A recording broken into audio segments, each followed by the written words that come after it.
In today's video, I'm going to teach you how to fully reset Microsoft Edge on your computer. If you've been experiencing glitches, bugs, or any kind of issue with Edge, don't worry. A full reset often provides a swift solution. We'll run through this process in 2 simple steps, and the great news is that it works seamlessly whether you're using Windows 10 or Windows 11. The process is exactly the same in both cases. Let's dive into the first step, resetting through Edge settings. Begin by opening up Microsoft Edge. Once it's open, direct your attention to the top right corner of the browser window. There you'll see a 3-dot menu icon. Go ahead and click on that. A drop-down menu will appear, and you'll want to select the Settings option from this list.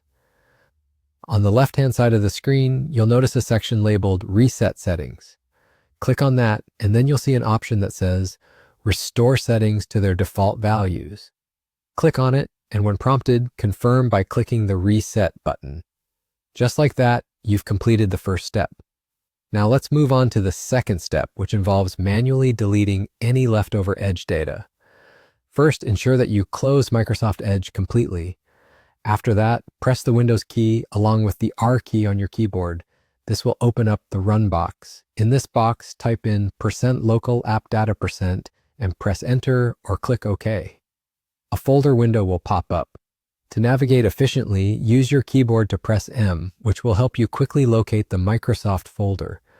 Open that folder and inside look for the Edge folder. Once you find it, click on the Edge folder and press Shift+Delete. This command will permanently remove the folder from your system. When prompted, click Yes to confirm.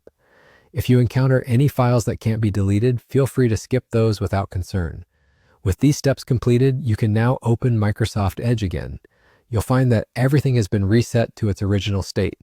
Feel free to customize your settings to your preference. If your Edge is an older version, it might even prompt you to update to the latest version upon reopening. And there you have it. That's how you perform a full reset of Microsoft Edge on both Windows 10 and 11. If this video was helpful, don't forget to like the video and subscribe to the channel. Thanks for watching.